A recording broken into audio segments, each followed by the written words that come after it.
ايه الله يرحم روحك يا ستي، كانت ترش هيك ملح على الكوسة مشان تطرى وما تتكسر معها. طبعا انا فتر راسي وما كنت لاقي كوسة صغيرة، والباذنجان كمان بهالطريقة ما بيتكسر، بصير كمان كتير سهل بالحفر، وكمان هي تعلمتها من ستي الله يرحمها. غسلت الكوسايات واحتفظت بالقلب تبعهم، وكمان الباذنجانات واحتفظت بالقلب تبعهم، وهلأ البصل بدنا نعمله للدولمة بهالطريقة.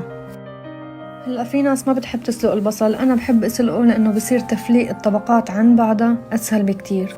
يعني بنحطهم بمي سخنة تقريبا 3-4 دقايق.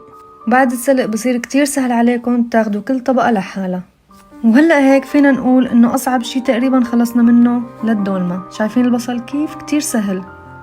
وهون أنا غسلت على جنب شوية كزبرة ونعناع وشبث وبقدونس. طبعا الشبث أساسي فيها، بس إذا مو متعودين على نكهته ما تحطوه لأنه كتير نكهته قوية.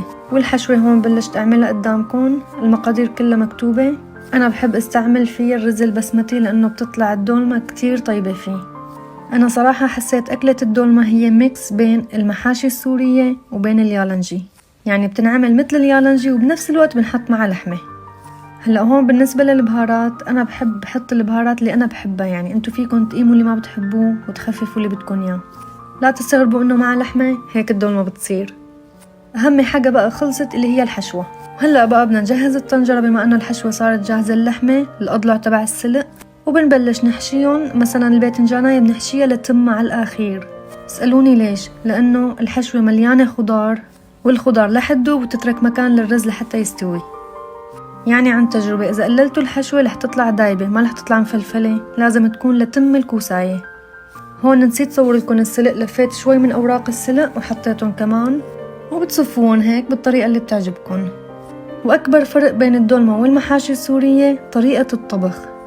أول شي بدنا نحط الطنجرة على نار عالية لمدة ربع ساعة لحتى تطلع كل المرقة اللي فيها. بهالأثناء بنحضر الصلصة. شوفوا كاسة مي فقط لا غير.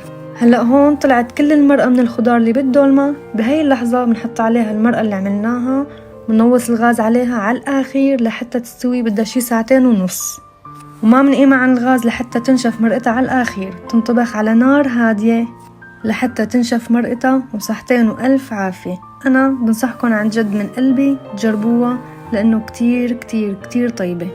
ملاحظة مهمة، لازم البهارات تكون كتيرة، والملح والليمون، دبس الرمان أهم شي، لأنه لازم تكون حامضة ومفلفلة.